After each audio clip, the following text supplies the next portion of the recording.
cover a significant importance also for the effects that are determined in relation to the environmental condition.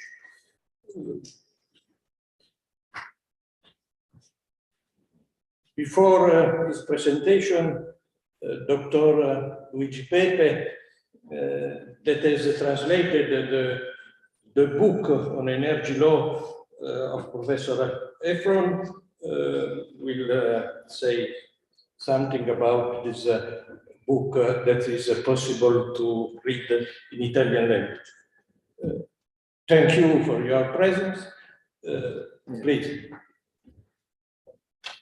Thank you, Professor Cordini, for the invitation here at the University of Pavia in this fabulous venue, which is the Aula Principio, to be honest, it's the first time here at the University of Pavia, and it's really a pleasure to be here. And I'd like to welcome Professor Efron here at the University of Pavia, here in Italy, and I really like to thank him for accepting our invitation, the invitation from a scientific and academic community, not only to deliver some guest lecture about energy law, but accepting the invitation to support the Italian scientific community to advance in the energy law studies.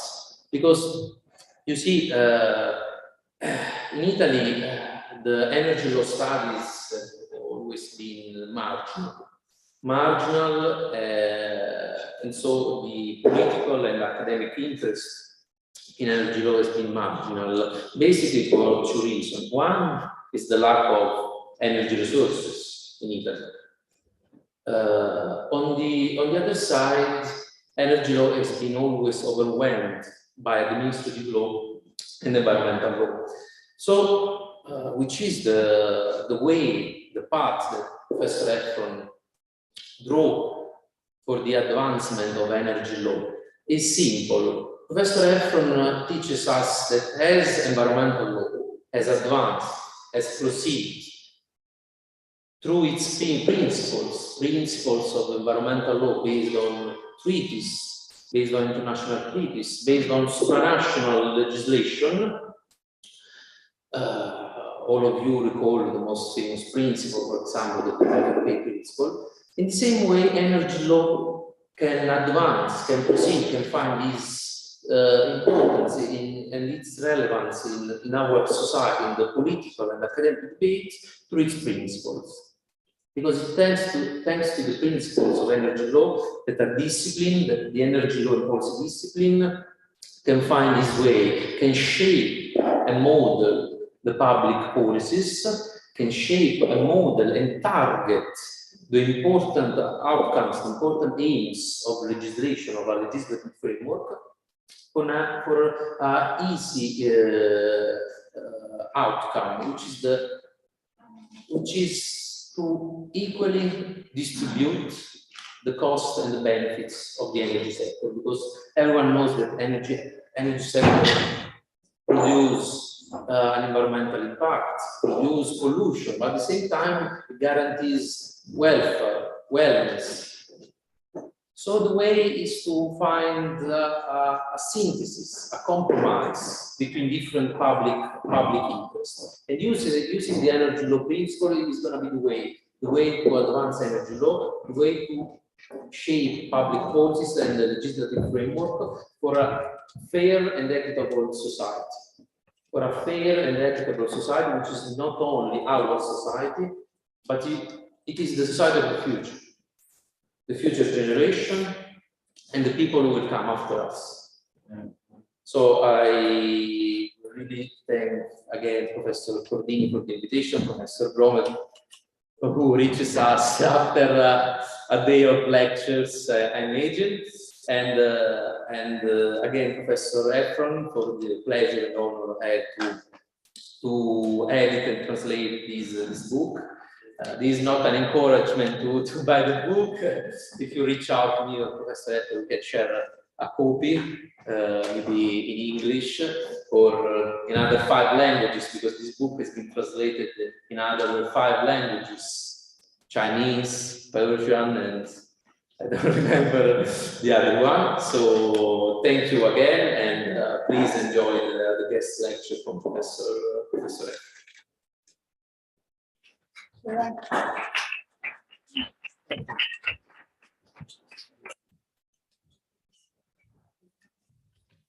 Thank you very much, my audience, my students. I'm extremely grateful to Professor Heffron that he made such a long journey to come to Pavia and finally to put Pavia on the map, we can say, because, you know, he honored with his presence our university. I also thank so much to Professor Cordini for his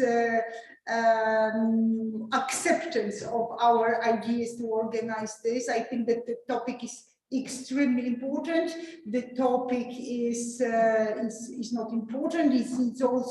It's also something that we need to talk about in our current situation and the conflict at the East. Professor Heffron, he is a leading scholar worldwide in this area. He worked for a long time in the UK, in Scotland. Maybe I should specify this. He was a director of the Institute on Energy. He moved well, on the other side of the globe, but we found him and we are very happy to host him, and the floor is yours.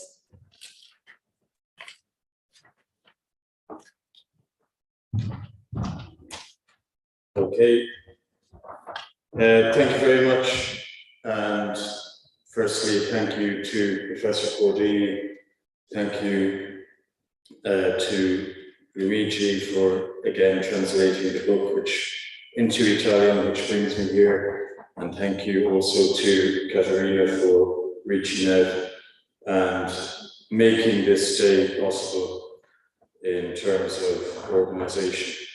And I'm going to speak to you, continuing to speak in terms of, let's say, the environmental law issues that some of you have been covering with Professor Cordini. And I'm going to extend those discussions to the area of energy law, and why you will see that energy law is very, very important, whether you're studying environmental law, whether you're studying even climate change issues, international relations. It is very important to our economies and very important to society today. So some words have been said about me already. Part of, let's say, what I want to just get across today in terms of myself is just to highlight at the end that I am a visiting professor in different institutions around the world. And my view here that I'm trying to give you today is a global view, and how you look at these issues globally and then think from an international to national to local perspective. And that's what you'll see in the book. The book is not a book specifically on energy law in Italy. There is an opening chapter which touches with, let's say, what is happening with Italy, what is happening in the EU. But the idea behind the book is to give you an introduction to energy law as a global subject and why it's so important. So as Caterina said, you know, coming all the way from Trinidad and Tobago, which is the other, let's say, partly the other side of the world. But, you know, that's the nice view from my office, and just over the hills, you can see some beautiful beaches. So if you're thinking about, you know, where to visit on your next holiday, or you're thinking about a place to study in future, you know, you just have to look at the picture, and there's many more beaches like that. You know, do feel free to reach out. And, you know, this is just to highlight the recent book, Energy Law Introduction, available in English, the second edition, and the Italian edition available here, and new editions coming out in Chinese, Persian, Spanish, Turkish, over the next 6 months. So it shows it's a popular area, energy law. So we can think also in terms of those students who are looking for material in this area. You don't just have to look at the book Luigi and I have developed in terms of an Italian book on energy law, but you can also look to some of the leading energy journals. So I'll just put a few down there as an example: Nature Energy, Applied Energy, Energy Policy, and Energy Research and Social Science. 4 journals for some of you where you find a lot of information. So in thinking about where we start in terms of this lecture, the starting point for me is really 2015, and it's with this international agreement called the Paris COP21 agreement. Many of you may think of this maybe as a climate change or agreement. Many may consider it an environmental law agreement. But what we can determine is it's one of the most significant agreements in, let's say, international law, or even within international relations.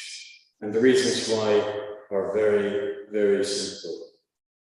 In the space of 3 years, you had 197 countries sign and ratify this treaty. So never before have you had so many countries signing agreements so fast. And what we can determine is, in comparison to other agreements, generally, when you're thinking even of some of the other big environmental law agreements, for example, most of those have around 40 to 60 members after 10 years.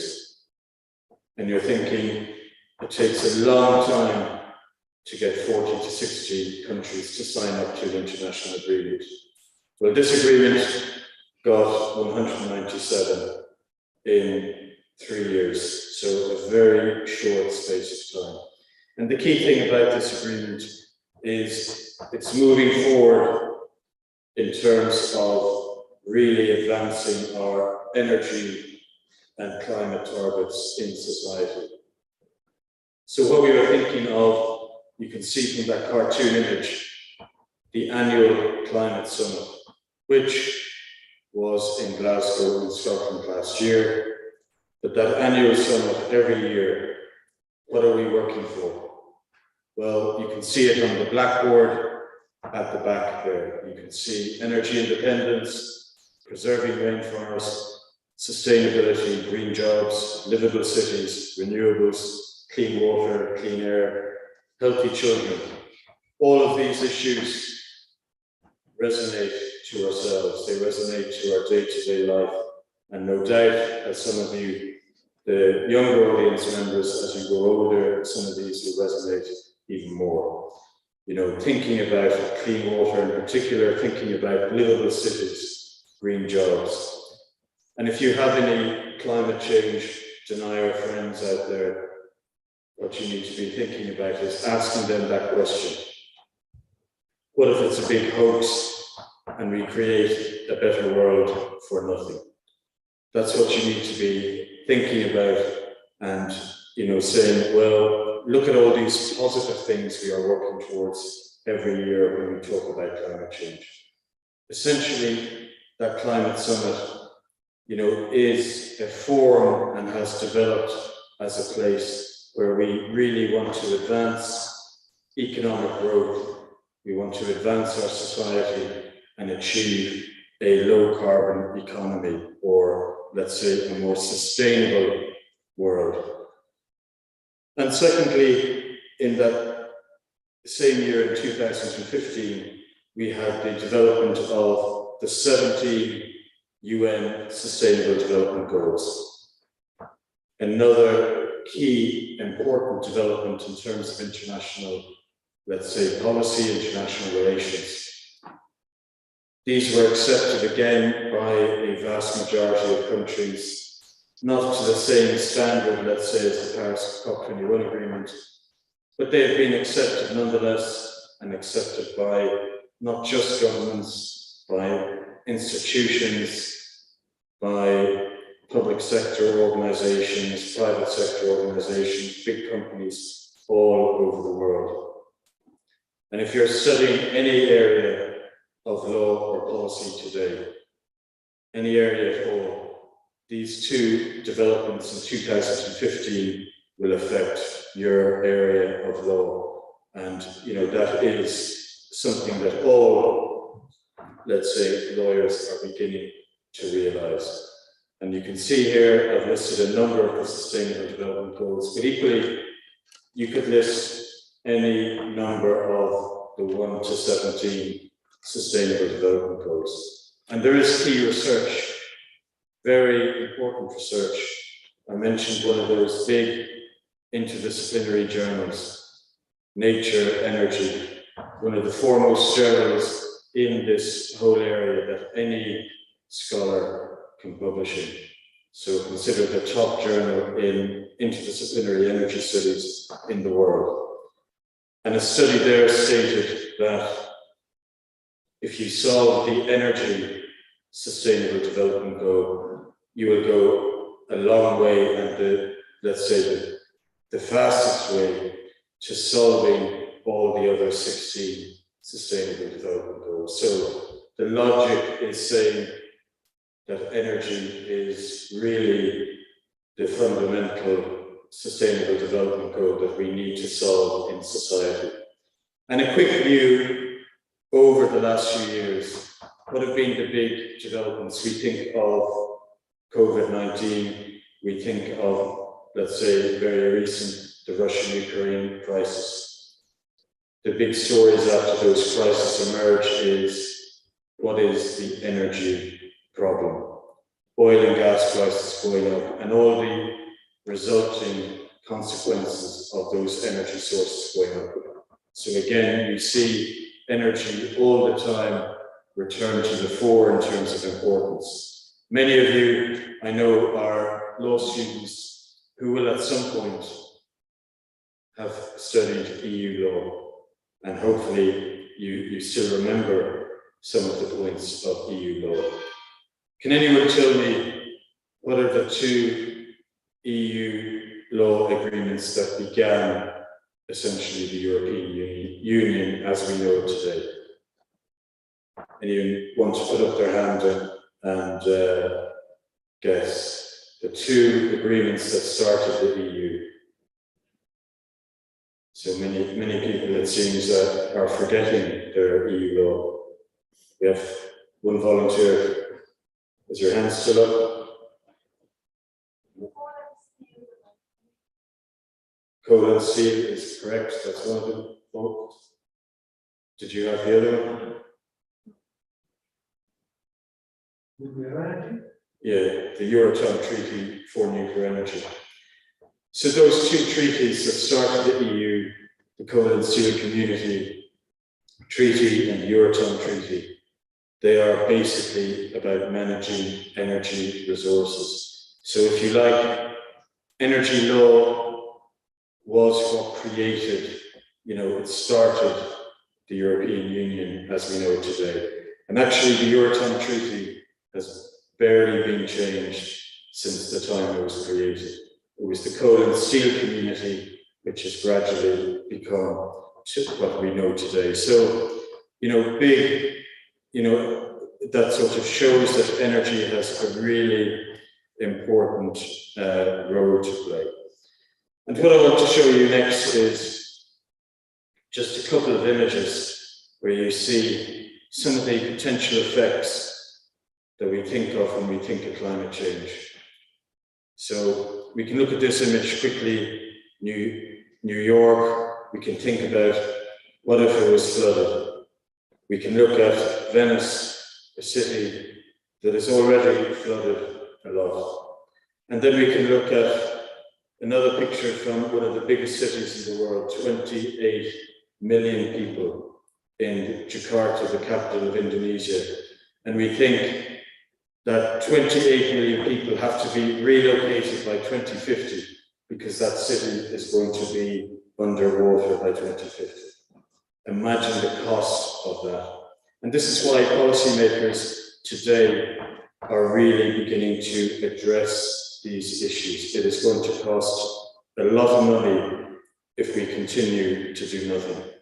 And we can see this final, let's say, image here, to think about future generations. Can anyone tell me the young woman who has really driven forward this message about future generations over the last few years?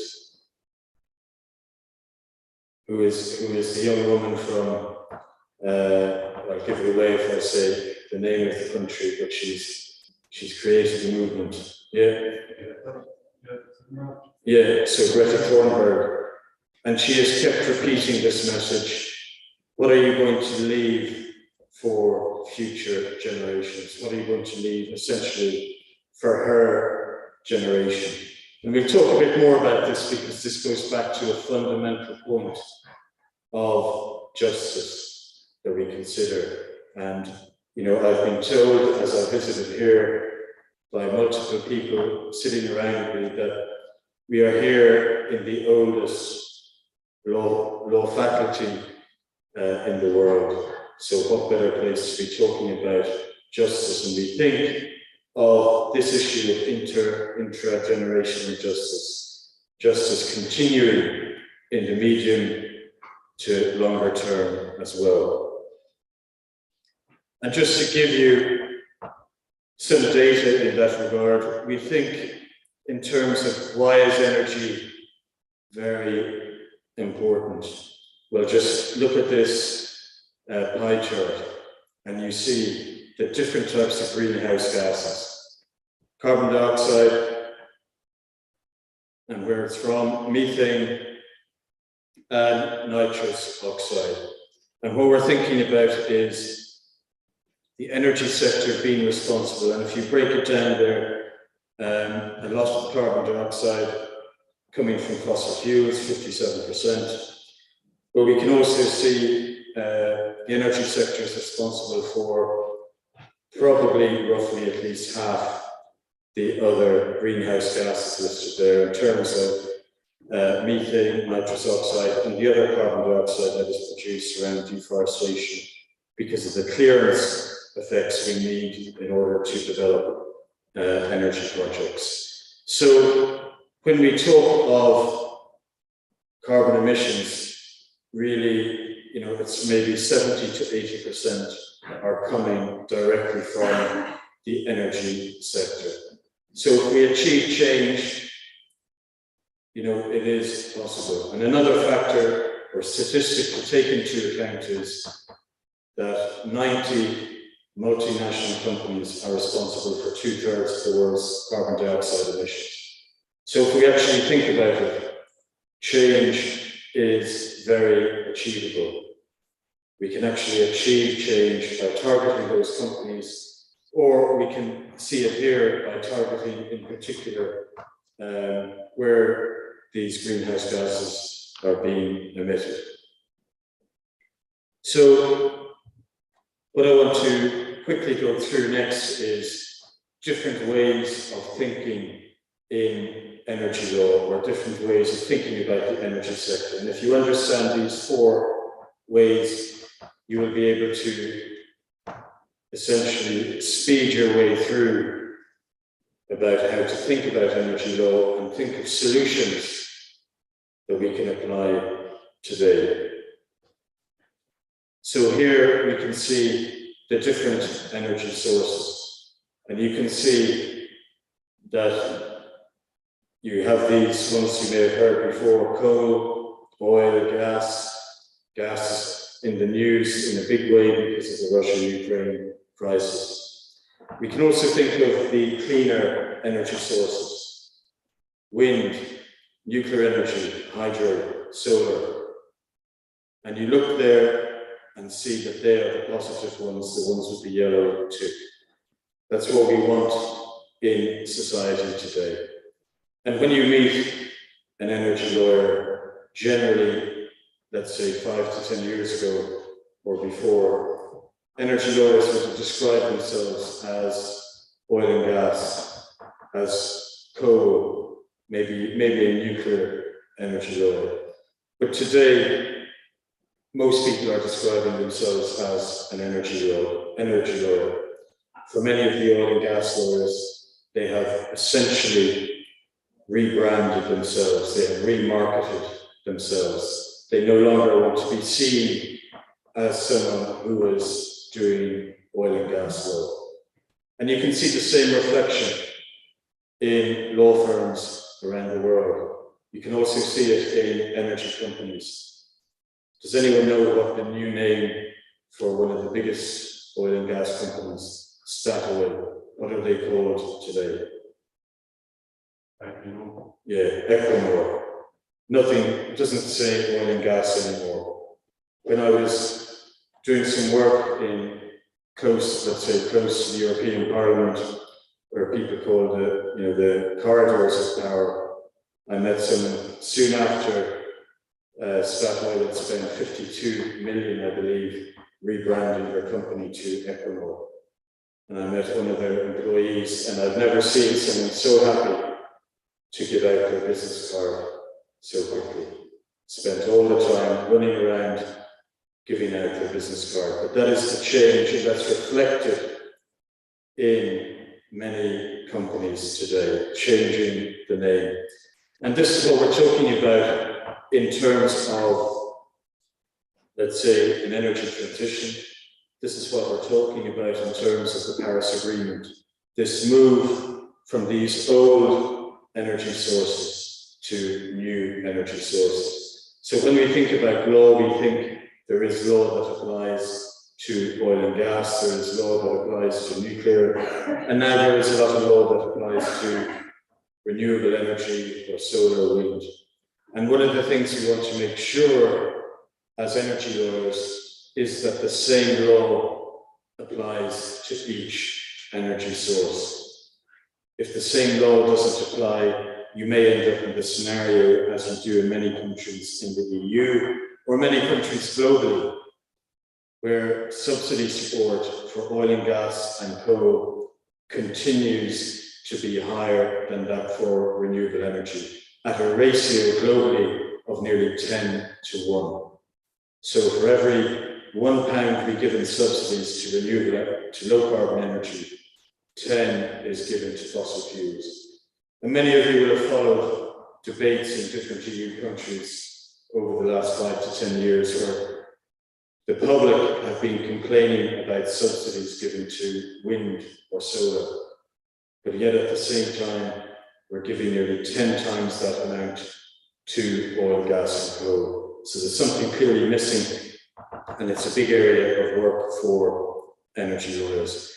We can also see another key area of energy law is based around the law for different energy activities. You can see 5 up in that diagram, 5 big energy activities that you, going into the sector, will be working on. Extractives, taking the energy out of the ground, production, modifying it for the market, operation and supply, selling that energy, getting it ready, selling it to the market. And then consumption, where most of us come in, buying energy, using it in our homes, etc. And then the 5th activity, which nearly has been forgotten. Ask an energy lawyer 20 years ago, they never even would have spoken about this 5th activity, called waste management and decommissioning. And still today, if you ask probably 50% of energy lawyers, they still wouldn't talk about waste management and decommissioning. It is one of the fastest growing sectors in our economy. So there are going to be lots and lots of new jobs in this area. The third way we can think of energy law is about the evolution of energy law over time. And essentially this comes back to a driver of change, or in essence, a strategic driver for companies, for governments. And you can see here 7 different drivers that have emerged over time. The first one being safety. Safety emerged as a key reason for the development of energy law at first, back in the early 1800s. Can anyone tell me what was happening down in the coal mines in the early 1800s that finally policymakers back then said, we need energy law? Well, they just maybe said we need law to govern this coal sector. What was happening down the coal mines? Any guesses? Yeah. Maybe child labor. Yeah, child labor. And what was happening was lots of the children were dying. So eventually they brought in legislation to rectify that fact. And what we can see there is, or you can follow lots of literature. So if any of you are a reader of literature, has anyone heard of Charles Dickens? So I see half the room shake their heads. The other half will hopefully go out and buy one of his books. I'm not related to him, so I'm not going to make any money. But some good books. And if you read multiple books, I think one that describes the energy sector very well is Great Expectations, because we have great expectations, but nothing, life happens, and they're not great, etc.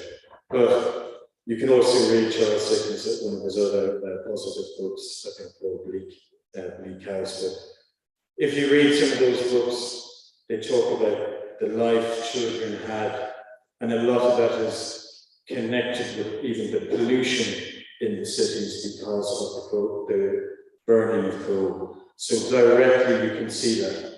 And what I would ask you to think about is, we are here nearly 200 years later, and we still nearly burn coal the same way. We still emit all that carbon dioxide.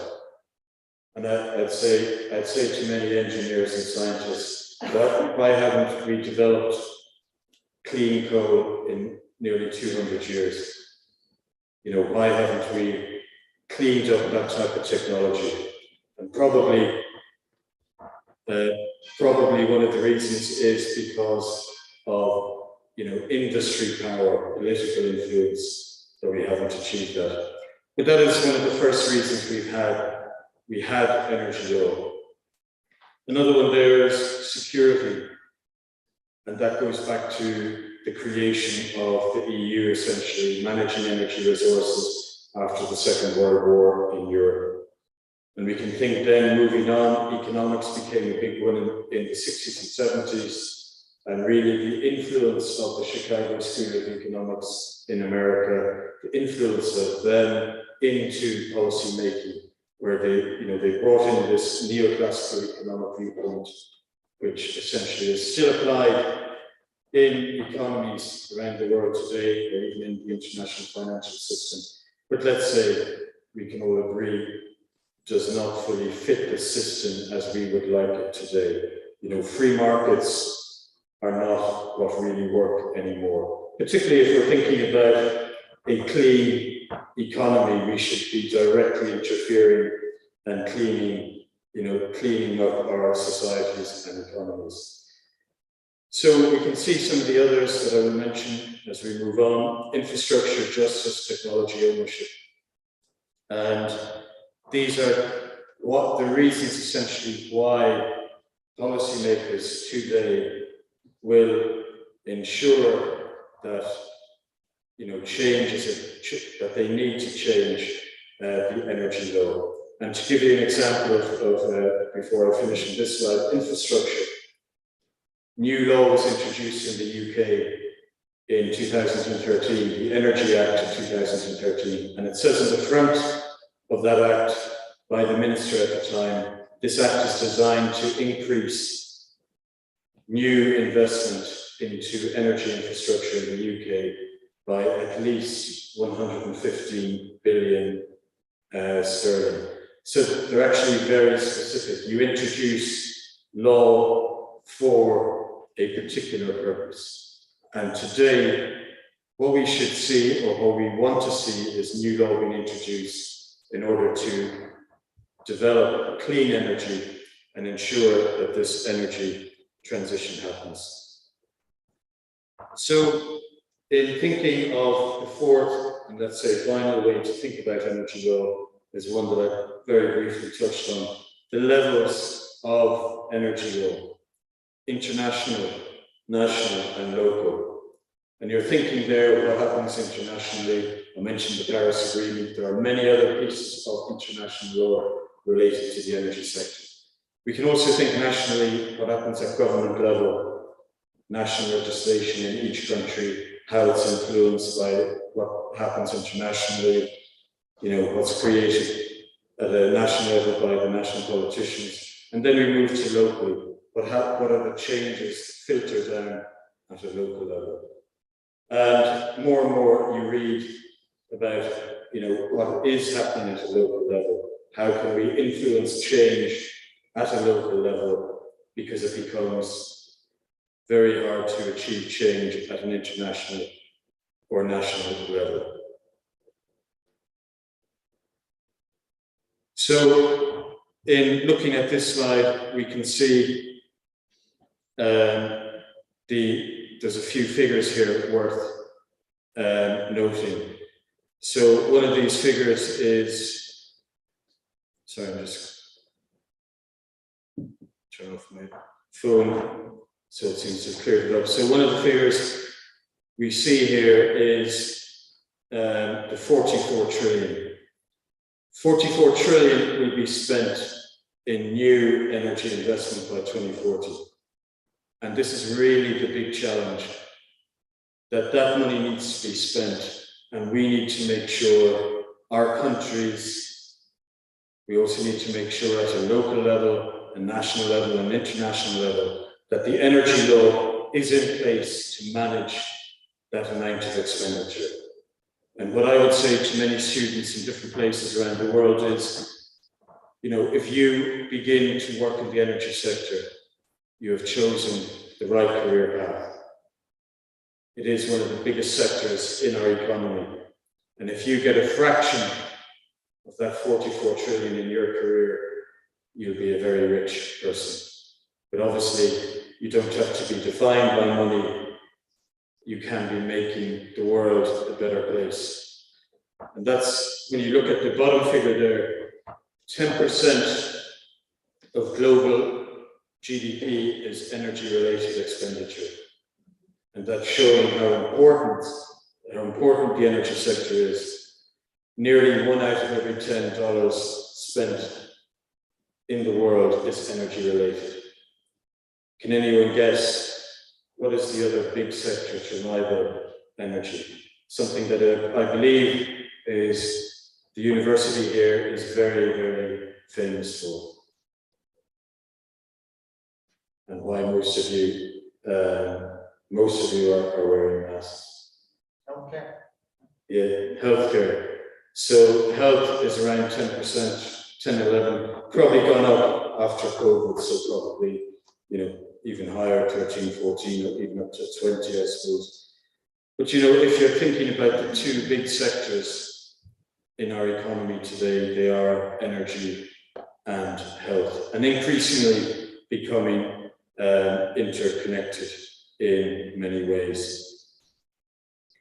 And the next slide there, it shows, just look at the bottom figure there, when we think of energy more broadly in society, that figure of 44 trillion goes up to 75 trillion. And what that includes is the way we use energy in other sectors of our economy. So you can see it here, even, mobile phones, electric cars, computers, food, fast fashion, etc.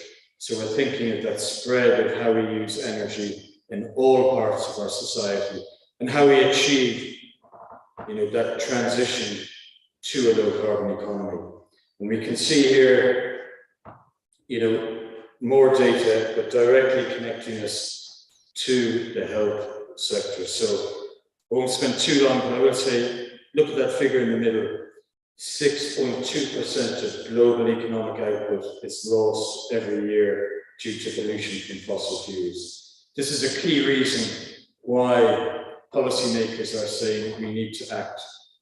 Because another way of thinking about economic growth is to say, if you're losing around 6 to 7% per year, another way to achieve economic growth is to reduce the 6 or 7% you're losing due to pollution. And that's why it becomes very important. We can also think of, the figure here, climate change is threatening, our health. 250,000 deaths per year. And these are not just my figures, I should say. If you look back at the previous slide, you'll see the Lancet at the bottom. Here, WHO. So if you're ever looking for any medical data to use, again, in your essays, think, of those sources, very good and very reliable. So we think of that figure, 250,000. And again, this is another reason why policymakers are thinking that this is very important. And we think of some of the other big factors at the moment that are affecting let's say the energy sector, affecting our drive for a low carbon sector. We think of the economic crisis, of the very big one of 2007 to 2009, that many said we were not yet out of the recession from that crisis before COVID. We now have another, let's say, post-COVID economic crisis because of all the money we spent. So what we hear by many governments is there isn't enough money to spend on climate change. There isn't enough money to spend on clean energy.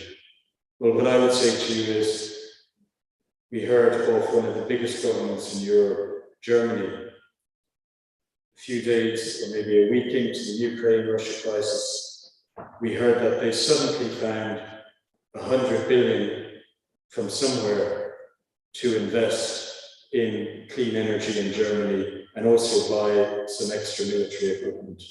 What I would say is, where did they find that 100 billion suddenly from?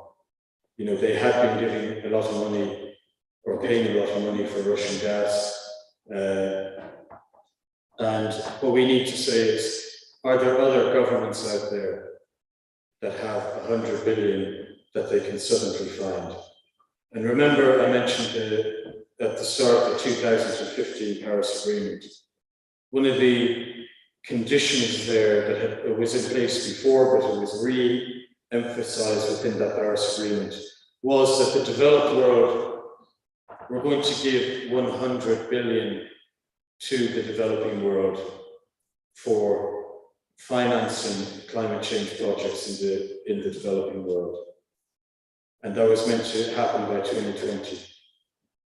That did not happen because the developed world government said they didn't have enough money. So clearly something is wrong. We can also think about the Ukraine-Russia crisis. What happened? Oil and gas prices. Any guesses? Did they go up or down? 50% chance to get the right answer. Oh. What happened to big energy companies' profits? Up. So, I'm not sure what is happening there. Why is the consumer paying more money? It seems we're paying more money that is going directly to energy companies to earn more profit. So there's something that's clearly wrong in terms of what we're doing. So we need to rethink the whole issue of economic crisis and then, oil and gas. And I would also ask you to reflect why, after every economic crisis since the 1970s, we have this same issue of, we're not doing well financially, therefore oil and gas prices go up.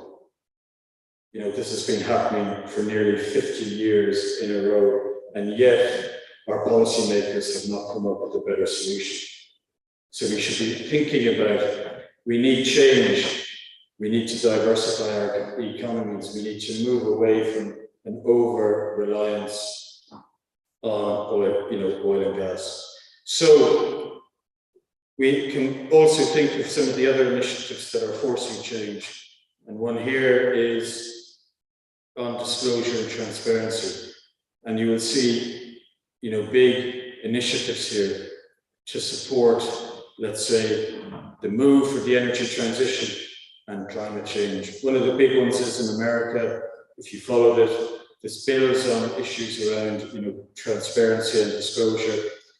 But one of the big ones is Joe Biden appointing within 24 hours a person on Shalanda Baker, a professor in law, appointing her as the Deputy Director of Energy Justice into the Department of Energy.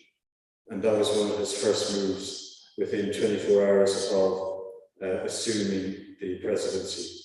So directly thinking about the energy sector, energy law, and that idea of getting more justice into the energy sector. So what are we talking about when we talk about more justice? Well, what we're talking about is these 5 types of justice: distributive, procedural, restorative, recognition, cosmopolitanism. And I'm not going to go into detail about what each one of these is.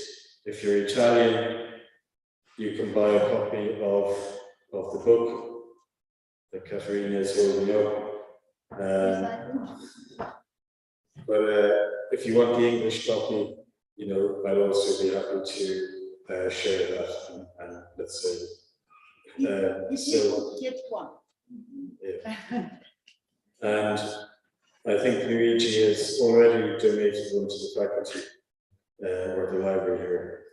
But you can read about those different forms of justice in more detail, but that's what we're working towards. And I just want to, touch on one of them. You can see this image of a cosmopolitan cocktail, a cosmopolitan magazine, essentially taking away really from the true meaning of cosmopolitan and what it means. And it's particularly important when we think of environmental, climate, or energy issues. The idea of cosmopolitan justice essentially is where you believe you are a citizen of the world. And that's what we need to be thinking about in terms of energy and climate change, that we all are citizens of the same world, and we have an obligation to make sure that we develop this low carbon economy that is going to deliver us this sustainable world.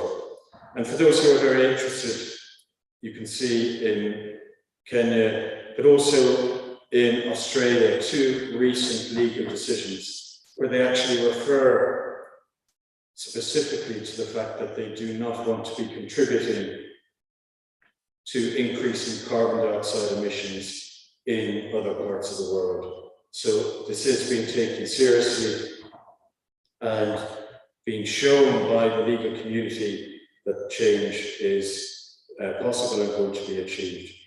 And just to recap, in terms of some of the issues that we've touched on, we're thinking about justice at the core there of the tree.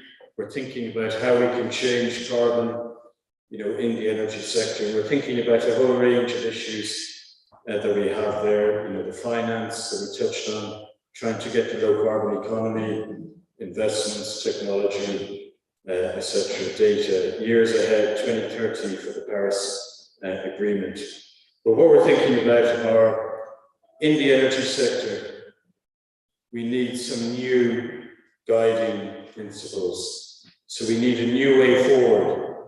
We need to make sure, as I said, that 44 trillion that will be invested specifically in the energy sector, that grows to 75 million in our economy, that will be invested under good governance, let's say, good principles. And what we want to see are principles of energy law. And again, you can read this in that paper reference there. You can download that for free. It is open access. And that talks about those principles that can guide the energy sector forward. And let's say it's not a particularly novel way or approach to think. I'm sure within environmental law, all of us are fully aware of the polluter pays principle. Environmental law has lots of different principles, but let's say the most successful being the polluter pays principle. And we think there are principles of climate change law, and this is what we set out to achieve in terms of energy law. And this is a picture of a group of us from the European Federation of Energy Law Associations meeting the judges at the European Courts of Justice to discuss, among other things, a reason for judges to think in a different way and to think about principles of energy law. And you can see myself here somewhere in the middle. But what are we talking about in terms of these principles? Here are the 7 principles. And again, they are in the book, so you can read them. They're in the article link there. You can download for free.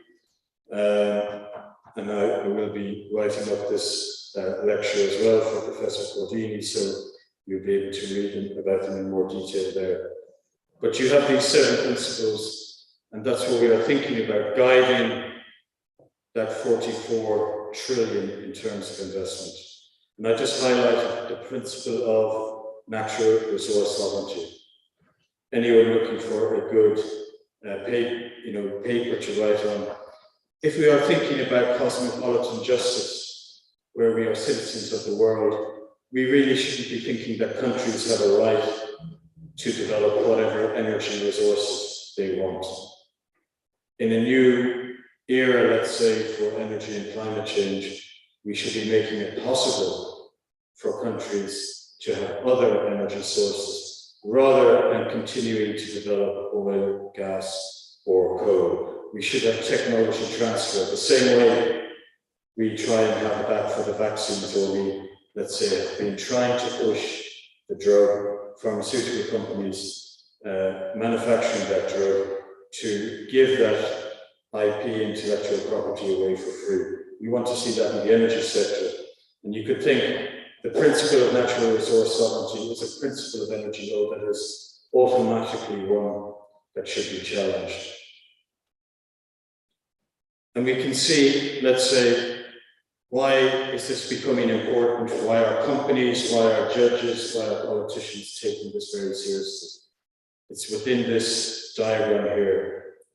Because all the time, if you have a set of guiding principles, it adds more legal stability to the system. If you add more legal stability to the system, you create a more stable investment framework. You create the opportunity for companies to come in and invest in, a particular sector, in this case, energy. And what lawyers can do is they can help contract away that risk and essentially reduce the risk profile of different energy projects. And for companies, this is very important. The first reason it's very important is when you're borrowing money, if you can show that your project is going to be built within a system of stability, you will borrow that money for the project for less. You will pay back less money each year for borrowing that money. And in energy, when you're talking about projects, usually anywhere from 50 million to even 30 or 40 billion, borrowing money, the rate of interest you borrow money at is absolutely crucial as to whether your project will be built in the end or not. And you can see this also. The second reason very important is this decision, or let's say decisions that have been made over the last couple of years and you can read this in Nature Energy, you know, the best journal in the world for energy research that I mentioned earlier. And it highlights, amongst many legal decisions of late, one recently in the Netherlands that was against Shell, one of the biggest energy companies in the world. And essentially the judges in that judgment directly interfered in Shell's corporate strategy. That is another reason why companies are looking to change, because the last thing you want is an outsider directing the corporate strategy of your business. That means investors are going to slowly lose confidence in the ability of the chief executive of the board, and eventually, you know, the chief executive or the board will be sacked, you know, the share price will go down, etc., etc. So that is why we see change. And the third reason is, what we're seeing change is that link between the companies, the courtrooms, and human rights. We are beginning to see people attach what happens to human rights to human rights of people as companies take certain actions. And you can see in this circle here, called the Energy Justice Circle, you can see in the center the different types of human rights we're referring to, you know, again, air, quality, essentially subsistence, etc. All these being affected by different energy activities. And in today's world, we have the data where we can actually quantify and say, this is how you have been affected. By living in this region, in this country, you have costed the public health system 5% more because you lived near a coal plant for 20 years. So we can directly see the quality of your life and how you've been impacted upon the energy sector. And in another 5 years, another 10 years, we will have more and more of this data. And why is this very, very, very important to all of us? Because in future, when you're looking for insurance, maybe it's health insurance, maybe it's housing insurance. Already people can't get housing insurance in some places because of the potential effect of climate change. In future, people will say, we'll only insure you for until you're 50, because after 50, you've lived in that area, we know you're going to encounter one of these health problems as a result of living too close to polluting energy infrastructure. So, in a nutshell, when we think of the energy sector, we need to be thinking, again, going back, there is going to be huge investment in the energy sector by 2040. That creates a lot of excitement, but that creates a lot of worry, because we have to make sure that it's invested properly. The way we achieve that is through adopting and making sure these energy law principles are applied and then enforced. And what we need to see in order to make this happen are essentially, new ideas. We need new ideas to challenge essentially the old ideas. And that's what I would say to the people, the young students here today. You need to be challenging the ideas out there, and you shouldn't be accepting the old ideas. They clearly are not delivering the world, the sustainable world that we want today. So on that note, I will leave you with, there's my email address if you want to get in touch, and a few quotes to, let's say, inspire you, and one from one of the great, let's say, Italian artists we're in Italy. So thank you. Thank you.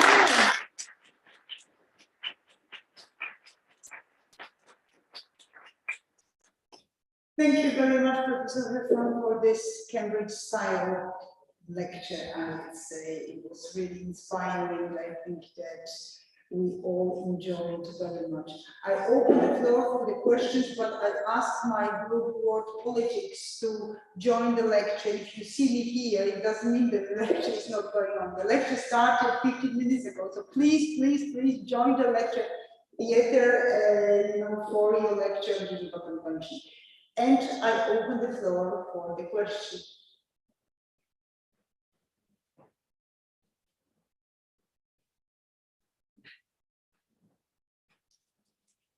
Any questions? I'm sure that you will have plenty, so maybe we should wait a little bit.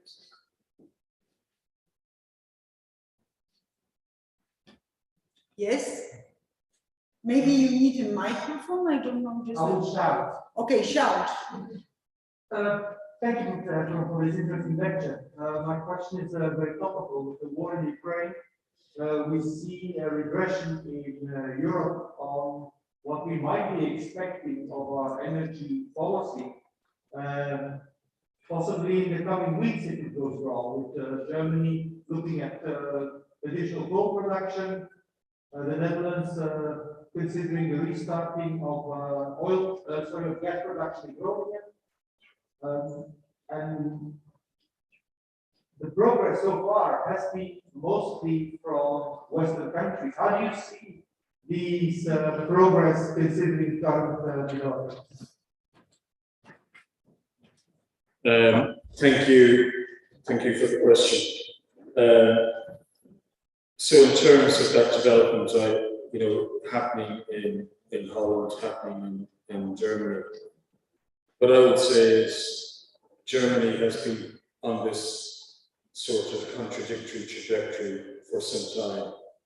We have the Green Party movement against nuclear energy, the continuous pressure to close down nuclear energy, which is low carbon, and also Germany telling the new countries who are coming into Europe, telling them to close down coal plants. Meanwhile, Germany, has been trying to even open up coal mines, I believe over the last 5 years, trying to develop more coal to replace nuclear energy. And what I would say is, I don't have an answer for you, but I have a question for people in Germany is, where has the green movement actually disappeared to? And we consider even, Greenpeace, and the head of Greenpeace left Greenpeace, or one of the former heads left Greenpeace to become, to support essentially nuclear energy. If we are thinking about this as a solution, it's something that we need to reflect on. People complain always about the waste problem, like nuclear energy. They do this in the Netherlands as well. And they forget that we can store the waste for nuclear energy. We haven't yet got the full technological solution, but maybe we will. On the other hand, for gas, which the Netherlands wants to reopen, for coal, which Germany is already reopening, I believe, and wants to open more, the waste from those, if we believe the science, is that it's going to kill us all in a far, far shorter space of time than, let's say, nuclear waste hangs around for. So I think we need major action. And one of the areas I think we need action on is a proper investigation into the price of gas, let's say in the Netherlands, or even the cost of coal in Germany. My belief is if they did a proper cost analysis, it would show it actually costs a lot more than supporting either nuclear, supporting in particular wind or solar, or even other energy efficiency initiatives. And I can give you an example, let's say from the UK. The UK government commissioned a cost of energy report, I think it was maybe around 10 years ago. And every time it was meant to be launched, there was a delay. And then 6 months later, another delay. And as a result, we never saw the full, we saw a publication of the cost of energy report, but it seemed that a lot of the real content was missing, and we didn't get a full cost analysis of the cost of energy. So I think, the European leaders in terms of energy and climate change need to be a lot stronger, and let's say, the Netherlands and Germany are using the crisis nearly as an excuse to continue a path they were doing before the crisis emerged. Professor Thank you very much. I am from Germany, and you mentioned earlier that this $100 billion euro supplementary budget. In fact, it's not. It's only for defense. It's not a single euro as far as I'm concerned. But I stand to be corrected. It's not for climate change. It's really for defense. Number one, I think. But so it's even worse than you described it to be. The second thing you asked, what happened to the Green Party movement? You know, they went into government. They went into a coalition government, and the goals that they had to replace fossil fuels with sustainable energy, it didn't go out the window. And maybe the Ukraine crisis is part of the story, but they had to compromise, and they had to. That's what they thought. They had to compromise, and they said, "Look, we go into this coalition government. We will push back the deadline for getting rid of coal." I mean, they're not opening up new coal plants, I hope, but I stand to be corrected. I hope you're wrong. I'm not this right. But they pushed back the deadline for Germany to become coal-free from 2030 until 2050. So it's as bad as you say. And the third thing is, and again, you're right. The Green Minister of Economics, he went to Qatar, a few days ago to negotiate new contracts, for liquefied gas, which will not arrive anytime soon in Germany. But it's really that bad. So it's not a return to coal, but it's certainly pushing the deadline to get rid of coal. Plus, moving away from the very intelligent and good plans to subsidize green energy, to continue subsidizing coal and liquefied gas, which is of course not to be less expensive than gas and oil. To be sure, but the war came into the way and was put into the equation. But as a German citizen living here, I have to say I'm very, very disappointed about the green movement. Now moving into a wrong direction and not living up to its objective to move away from fossil fuels, but moving to the opposite direction. So that's it's even worse than you described it being. Not a single euro of this 100 billion supplementary budget is being spent on climate change. It's all on defense, whether it's good or bad, whether it's necessary or unnecessary under the current circumstances. I don't know, but none of this is going to be spent on climate change from a green government, from a far away pollution. So it's quite depressing. Thank you. Thank you for that comment. So, I was being polite to a degree, but next time I'll be next time I definitely won't be. But let's say the further thing we have to think about is if Germany continues to spend money or subsidize the different fossil fuels. The big disappointment for me really is the signal it sends to innovators in low carbon technology, and all that money that is spent to continue to support fossil fuels is not being spent to incentivize new technology, and that new technology could really deliver the incentive for companies to go out there and really develop and change things. And there are some great German companies that do have some very good technology, such as Siemens, and what could they do if they had greater investments? So it is disappointing in many, many ways.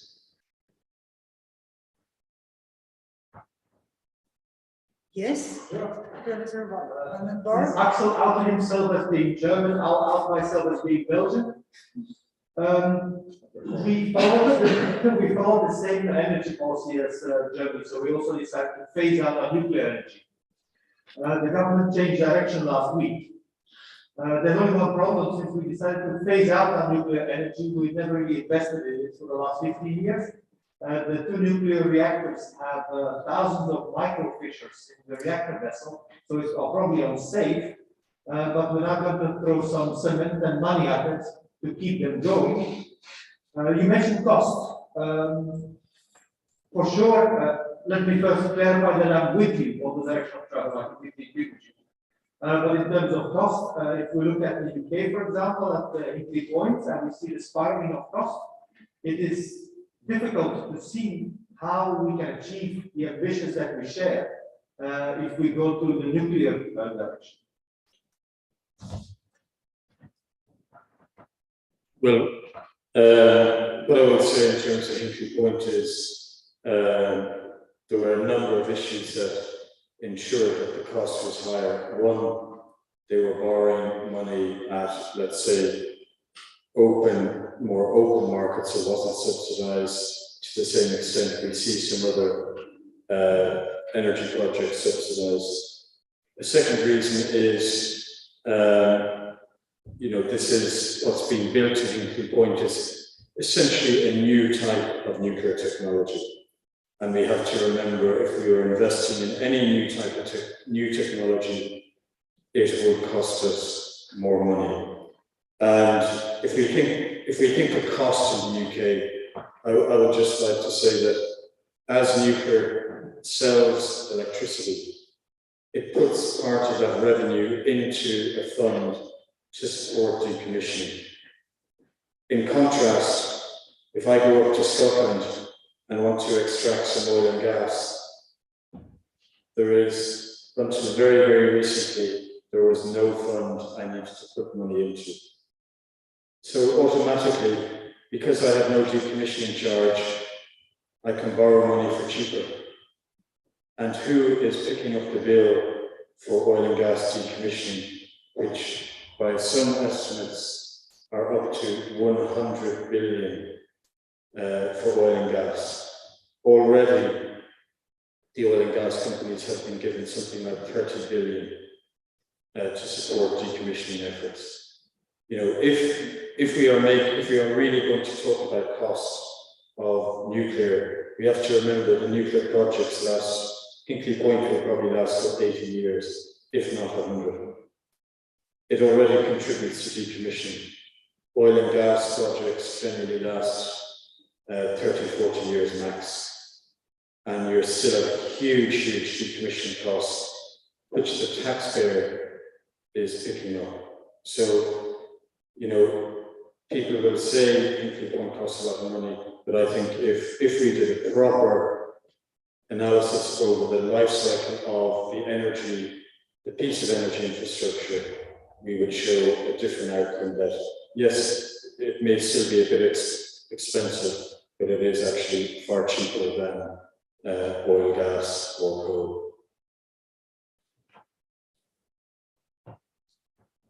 Thank you very so much. Any other questions? Yes. I outed myself as a Belgian, I'm going to out myself as a lawyer. You mentioned 3 levels of law regulation, the national, and local. And my question is, where does European Union law fit? Is there a European Union law and policy on energy? And if so, how do we reconcile these completely opposed views from, for example, France and Germany? Bit complex. Okay. Well, for me, I would equate, Europe has evolved really, and for me, it would be more at the national level. And I think it's about time that the EU countries realise, they wanted the European Union, they should have one policy, and it should be really united. The EU talks globally about having a low carbon economy, talks globally about a just transition to a low carbon economy. They talk about a more sustainable world. Really, it should be direct market intervention to support this low carbon economy. And, I think it's time to move beyond let's say, the differences at a national level and make big commitments you know, at an EU level. And, you know, I think in many cases, Germany is looking out for itself too much. And even, you know, even Belgium with no clear plans really of how to be a low carbon economy.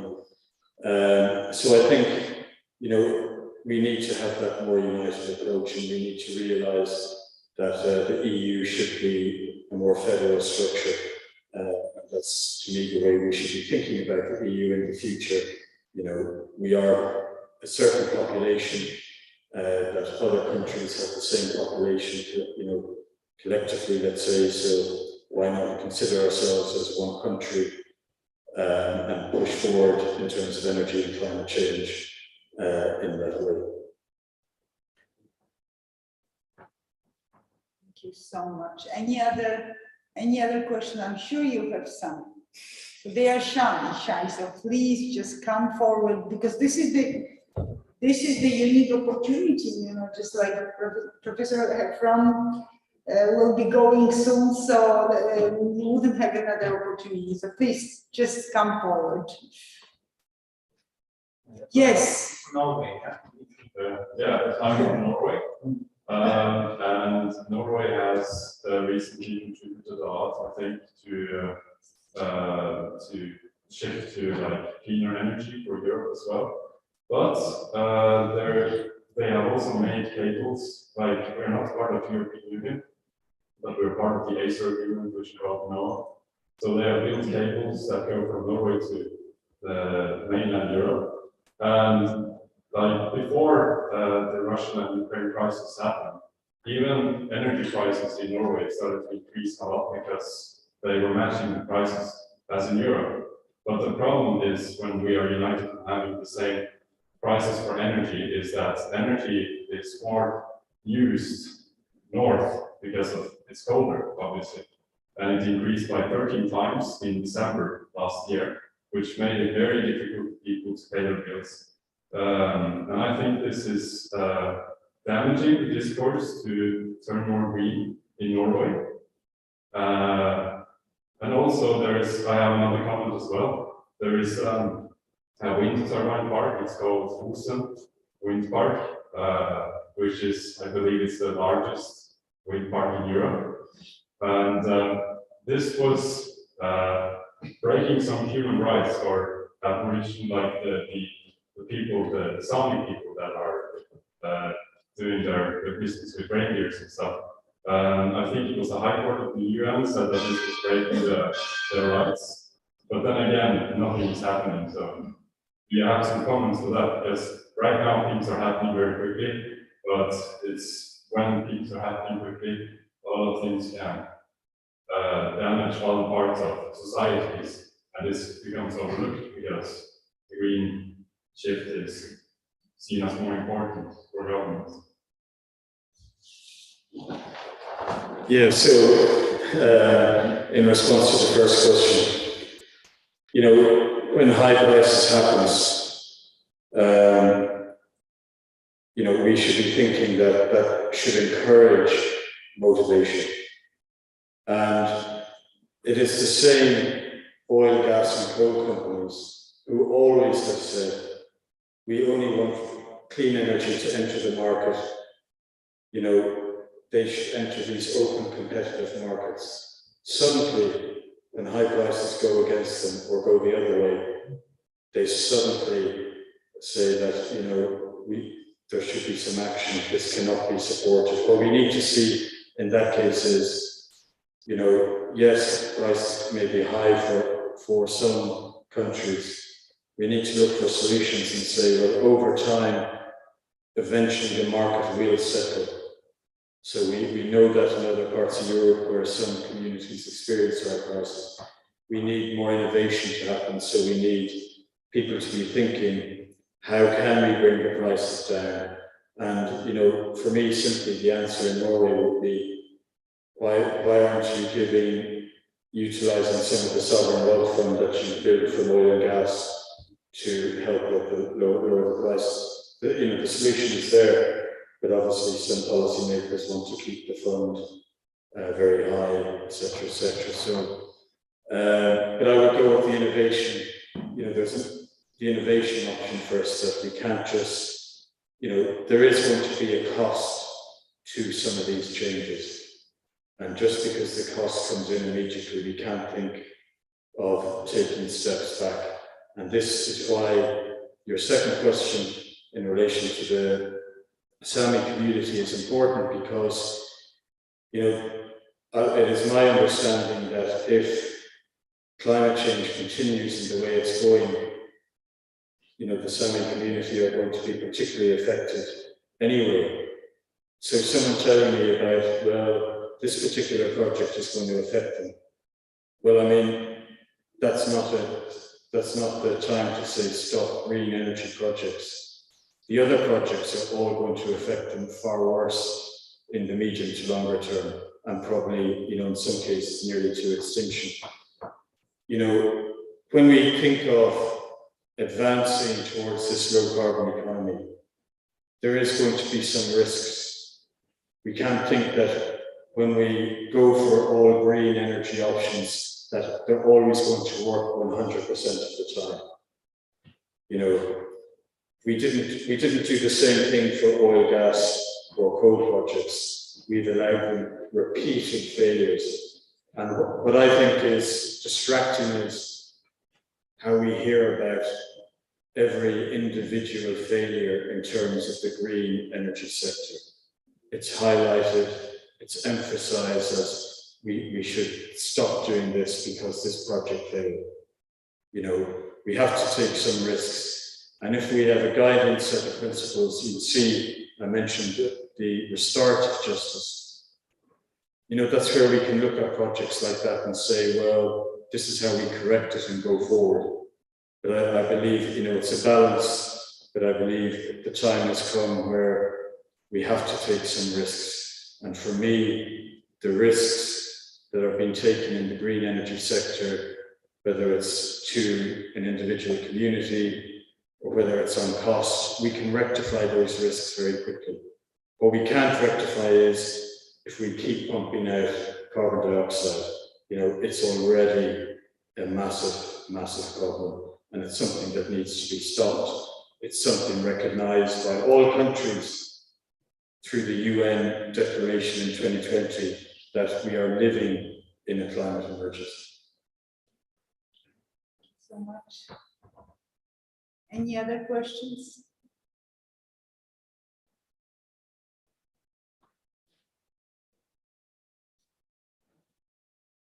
No questions at all? Maybe, are we online? Maybe we have some questions from the audience. Are we online? Because it was, yeah? Maybe other questions from the audience?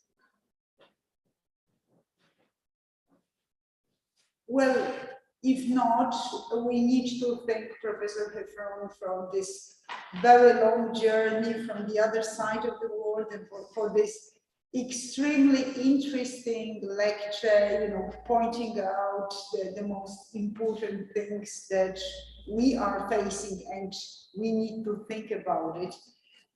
So thank you very much, Professor Heffron.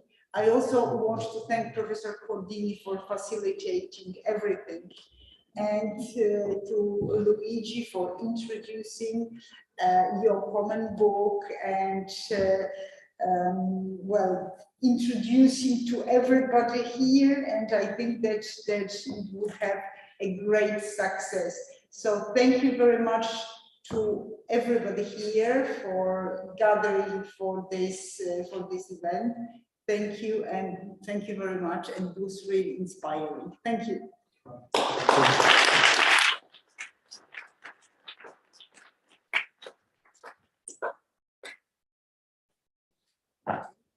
So,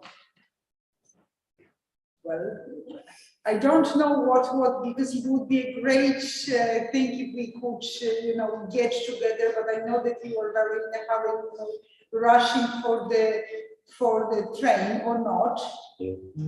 Yeah, 1 hour and a half. Yeah, but because if you would like some sort of informal drink, we could maybe meet in University Bar, and then everybody who would like to. They are my students, they are not following the lecture on Geneva Convention, but okay. You are just invited. Yes, right. So we can maybe meet in the University Bar and have a drink and sort of ask questions informally if you were a little bit traumatized to do this in this historical lecture theater. So thank you again to everybody. Thank you, Professor Cordini. Thank you. We are very grateful to you for the lesson. Thank you. Thank you so much. So if you would like, we can meet at the University Bar and for a short drink. Let's go to the University Bar. The wine is really bad. Why, can I make a positive suggestion? We go to Pan Salama. They really have. It's nicer. It's more quiet, and it's just it's much nicer. It's very. But maybe because they have never been at the University Bar, so maybe it's just like a kind of. It's horrible. It's noisy. The wine really sucks. It's much better to go to us. I mean. Axel, Trust me on this. okay, well, just like we're not going to quarrel because we have we have limited time, so we are going to Pane Salama. Okay. It's over.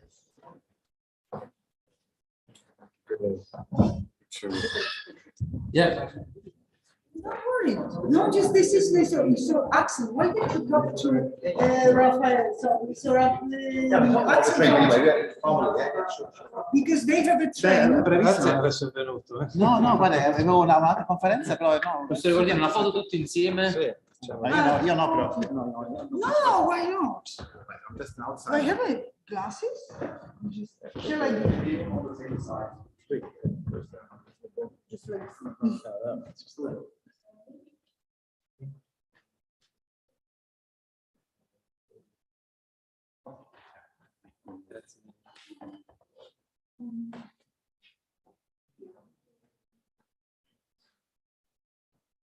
thank you ever so much.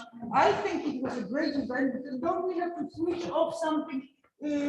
Carissimo, non dobbiamo togliere qualcosa. Luigi che mi deve raccontare tutto questo, perché io sono